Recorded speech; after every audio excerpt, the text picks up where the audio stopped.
is anyone really safe from hackers online? Apparently not, as Mark Zuckerberg just found out. The roundup is next.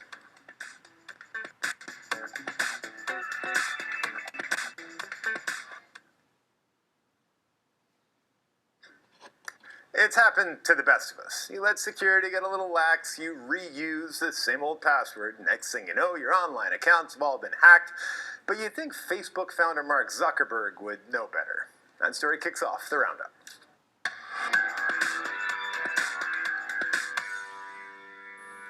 Nicole Verkindt is the founder and president of OMX. So Mark Zuckerberg's accounts got hacked. They say his Facebook account didn't get hacked, but was it his Pinterest and his Twitter accounts did?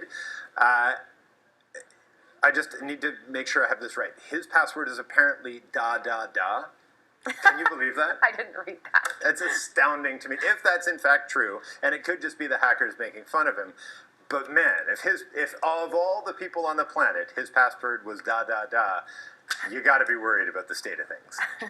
It's the classic same login, same password mistake, Yeah. right? I love comparing things to the physical world, though, because it's basically like getting a key copy for your house and Yeah. one for your cottage, if you have both, car, office, and then you're passing them out to all these people you trust, and then all of a sudden one of them goes missing.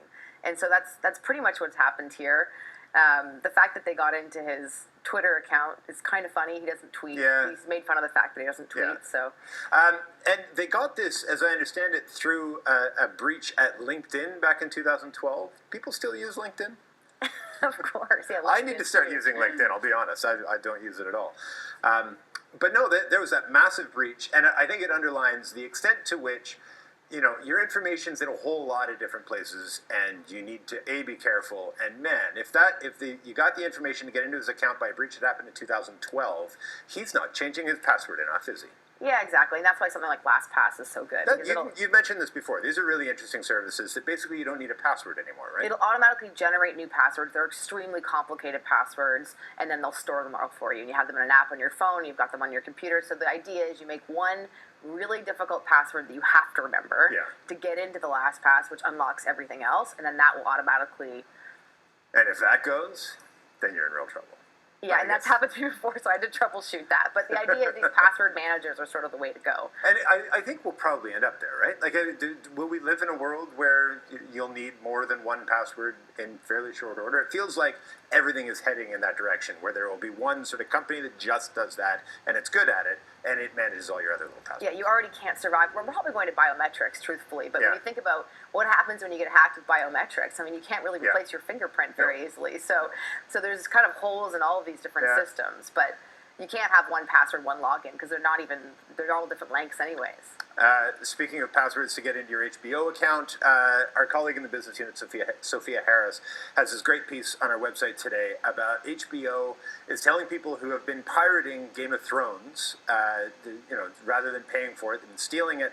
And one of the things, they send them these letters saying it's basically cease and desist, but at the end of the letter it has this interesting line that says, "It has never been easier to watch HBO programming legally in Canada and stream HBO on your favorite devices." And people went nuts and said, well, in fact, that's simply not true. It's still just as hard now to stream anything on HBO than it ever was. Is this going to become a problem, or are their rights bought by CTV and they'll just sort of do them as they see fit? Well, the consumers want to watch Game of Thrones, right? I actually Googled how to watch, to look at different ways to watch, and Game of Thrones comes up first, so that's obviously the show they want to watch the most, right? I've never seen it, but... Well, and it's funny, HBO used to kind of take some pride in the fact that it was the most torrented show in of the year, and they saw it sort of as free advertising, I suppose, but they're really cracking down now.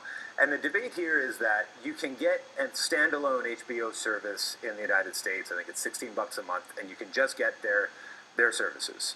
Here in Canada, you have to subscribe to sort of the top-tier premium cable package to get access to any of their stuff. So this argument that it's never been easier to legally access just doesn't really stand up, does it? It doesn't stand up, but this is all going to change, and it has to change. So there's all sorts of companies that are creating really good content. CBC is one of them, but distribution has to change. And this is the equivalent of having an extremely good product, but you've given exclusivity, or you've got it in a store that's only available in a few corners. Like, the worst thing you can do in business is have something everybody wants, but you can't get it to them. These are so lucrative for these companies like HBO or AMC that have these distribution deals, especially outside of the States. It's like, I don't know, sort it out. You guys can you pay big money and then deal with your consumers. Aren't they leaving a lot on the table by not? Isn't the as price based that on crossfade viewers? happens, perhaps, sure. I mean, advertising spend is based on viewers pretty much, and so you have all these people that are pirating all this content, and they're leaving money on the table, I think.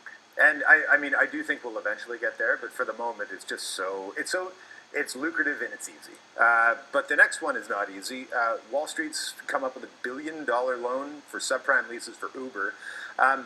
Aside from this being a potential ripoff for the drivers that are trying to get access to these cars, is this a very good idea, sort of coming up with really cheap, easy ways for drivers to get these cars so they can go out and be Uber drivers? Yeah, I don't think it's a ripoff. It's expensive when I look at the numbers. But the way I see it is I see it as Uber financing each contractor's startup, which is their car. Yeah. So they can then, when they get the car, lots of drivers will go to Lyft and Uber and other outlets. And so they're essentially providing this startup capital. It helps them with all these lawsuits right now where they're being accused of having these people on as employees. They're really contractors.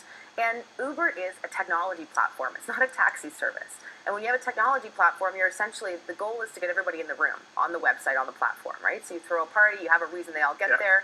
Once they're there, then you can sell them other things. You can sell both sides. And so this is just another service that they're selling these drivers, but they have the choice. It's not like they're forced into it. It's just one other outlet for them. Is this part of it feels like there's a bit of a makeover in Uber where they're trying to make themselves more driver friendly, faster payment deals for drivers, allowing them technologically to be able to sign off before, as they're finishing a ride so they're not, turning down drivers, which goes against their rating, or turning down rides, or goes against their rating. Do they need to fix that problem of the way they're perceived to have treated their drivers? I think Uber drivers love driving. Most of them do. No, but it's a growing, you can sense that is becoming an issue, isn't it? One thing I know is Uber drivers always sense, they feel like they have a sense of freedom. And that's one thing I've gotten out of every Uber driver. So they don't have to drive for 50 hours a week because they have to pay a certain flat rate for the license plate. And so this is another option for them. And I think it increases their freedom by allowing them to get into a better car and maybe move on to Uber Black. Yeah, fair enough. And lastly, GE, have you read this? That they're considering scrapping annual raises because they say some people would prefer to have benefits or flexibility or annual leave rather than just that yearly increase in their salary. Do you buy it?